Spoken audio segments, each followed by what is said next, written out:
হাসনাবাদ শাখায় রেল গেটে গাড়ির ধাক্কা, ভ্যাবলা স্টেশনের কাছে ভাঙল রেল গেট। শিয়ালদহ হাসনাবাদ শাখায় ব্যাহত হয়েছে, যার কারণে ট্রেন চলাচল। সেই ছবি এই মুহূর্তে দেখাচ্ছে আপনাদেরকে। ভ্যাবলা স্টেশনের কাছে ভাঙল রেল গেট হাসনাবাদ শাখাতে, সেখানে রেল গেটে গাড়ির ধাক্কা। আমরা এই নিয়ে আরও বিস্তারিত জানবো। সঞ্জিত চক্রবর্তী আমাদের সঙ্গে টেলিফোনে রয়েছেন প্রতিনিধি। সঞ্জিত, কি ঘটনা ঘটেছে? দেখো, উত্তর চব্বিশ পরগনার যে শিয়ালদা হাসনাবাদ শাখা অর্থাৎ বসিরহাটে ভ্যাবলা স্টেশনের যে রেল তাদের স্টেশন লাগোয়া যে রেল গেট রয়েছে, সেই রেল গেটে কিন্তু 400 গাড়ি সজোরে ধাক্কা মারে। ঠিক সকাল 6:45 নাগাদ মারলে সেখানে রেল গেট ভেঙে পড়ে যায়। একদিকে যেমন যান চলাচল স্তব্ধ হয়ে যায়, যেহেতু ওখান থেকে রাস্তা আছে, মালঞ্চ রোড, বসিরহাটের একাধিক যে রুট রয়েছে সেগুলো যান চলাচল স্তব্ধ। অন্যদিকে কিন্তু ট্রেন চলাচল ব্যাহত হয়ে যায়।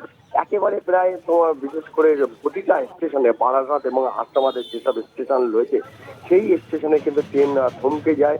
আর তুমি জানো, আজকে উচ্চ মাধ্যমিক পরীক্ষা, বহু পরীক্ষার্থী ছিল, কিন্তু তারপরে ঘটনাস্থলে জানাজানি হওয়ার পরেই ঘটনাস্থলে রেলের ইঞ্জিনিয়াররা এসে সেই জায়গা মেরামতি করার পরে দীর্ঘ প্রায় 1.25 ঘন্টা বন্ধ থাকার পরে কিন্তু এখন এই মাত্র খবর যে ট্রেন চলাচল ফের আবার স্বাভাবিক হয়েছে। কিন্তু প্রায় 1.25 ঘন্টা ট্রেন চলাচল কিন্তু স্তব্ধ হয়ে পড়েছিল, যার কারণে একদিকে যা প্রতিদিনের যে ট্রেন নিত্যযাত্রীরা তারা ক্ষোভে ফেটে পড়েন, অন্যদিকে কিন্তু ছাত্রছাত্রীরাও তারা কিন্তু বিভিন্ন যানবাহন ধরে তারা রোড অর্থাৎ রাস্তা যে পথে তারা তাদের গন্তব্যস্থলে পৌঁছানোর চেষ্টা করেন। ইতিমধ্যে বারবার যে অভিযোগটা হচ্ছিল যে ভ্যাবলার এই রেল স্টেশন সংলগ্ন যে অত্যন্ত গুরুত্বপূর্ণ রেল গেট, বারবারই বিপত্তি দেখা যায়। এর আগেও বেশ কয়েকদিন আগেও কিন্তু সেই গেট ভেঙে পড়েছিল এবং 4 জন ট্রেন চলাচলের স্তব্ধ হয়ে পড়েছিল। তারা জানিয়েছে যে স্থায়ী সমাধান চাইছে।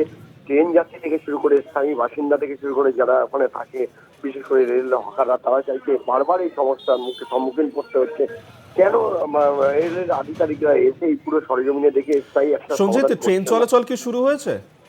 এই মাত্র খবর যে বিশেষ করে ভ্যাবলা স্টেশন থেকে যে ইছামতি আপ এবং ডাউন যে লোকাল গুলো, সেগুলো আস্তে আস্তে স্বাভাবিক হয়েছে এবং সেই জায়গার স্বাভাবিক হলেও কিন্তু দেরিতে, প্রায় 2 ঘন্টা দেরিতে কিন্তু নির্দিষ্ট সময় কিন্তু ট্রেন পৌঁছাচ্ছে না। 2 ঘন্টা দেরিতে কিন্তু ট্রেন যাত্রীরা তাদের গন্তব্যস্থলে পৌঁছাচ্ছে। কিন্তু বারবার যে অভিযোগটা আনছিল এই রেলগেটের উপরে, কিন্তু বিভিন্ন সময় তারা বিভিন্ন সময় সমস্যার মুখে পড়তে হয়, ট্রেনের দুর্ভোগের মধ্যে পড়তে হয়। ট্রেন চলাচলে স্তব্ধ হয়ে যায়, ঠিক সময় গন্তব্যে পৌঁছতে পারে না।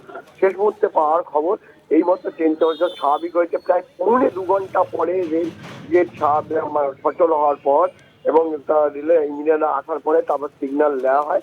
তারপরে সেখান থেকে ট্রেন চলাচল একেবারে। স্বাভাবিক হলো, কিন্তু নির্দিষ্ট সময় কোন ট্রেন চলাচলে এখনো গন্তব্যস্থলে পৌঁছে না। প্রায় 2 ঘন্টা দেরিতে হ্যাঁ, প্রতিটা স্টেশনে ট্রেন গিয়ে দাঁড়াচ্ছে। যার ধন্যবাদ কারণে সঞ্জিত তোমাকে। সঞ্জিত চক্রবর্তী আমাদের সঙ্গে টেলিফোনে ছিলেন প্রতিনিধি।